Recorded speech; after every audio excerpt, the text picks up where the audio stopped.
Hello and welcome to Jessie Bear Book Club. As you know, I have been reading Maurice Druon's Accursed King series.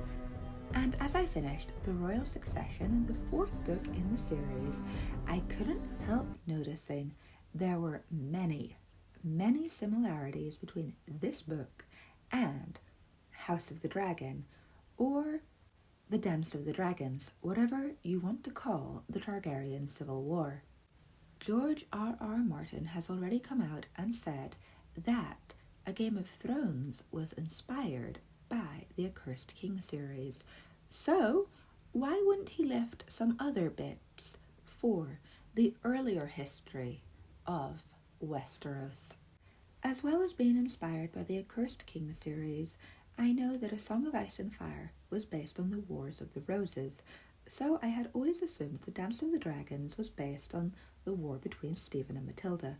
But after reading The Royal Succession by Maurice Druon, I've changed my opinion, and what follows are my reasons why. I'm sure there's somebody out there yelling that the Accursed King series doesn't have dragons, but bear with me, I do have some points. Both stories have obviously bastard children born to unfaithful princesses, and the children have never formally been declared illegitimate. Even though the whole court knows about the scandal, they ignore it politely until the question of succession and inheritance is brought up. Then both narratives deal with the idea of a female ruler in a medieval world and how that goes against the grain. So there is the calling of a great council to decide whether women can inherit. In Maurice Druon's Royal Succession, the great council is called and conclude that women cannot inherit, and that no one can inherit through the female line, just like in House of the Dragon with Rhaenys, the queen who never was. In both these stories, there are rival factions within one family.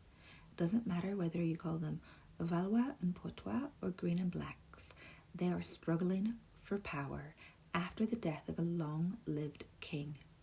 Both stories also involve pregnant queens when kings die. We have Rhaenyra when her father dies, pregnant with her baby girl, and we have Queen Clemence, pregnant with her son, when her husband Louis the Hutin dies. Both these babies don't make it, and the labors are long and hard, delaying people's actions and letting other factions grab power. Now we move on to the murder of children. We have a newborn baby poisoned and a child murdered within a secure home environment by a close family member. In A Royal Succession, we have King John the Posthumous poisoned by his godmother at his own baptism. And doesn't that seem remarkably similar to Blood and Cheese, who were hired by Prince Daemon to murder one of Queen Helena's children when she was about to put them to bed?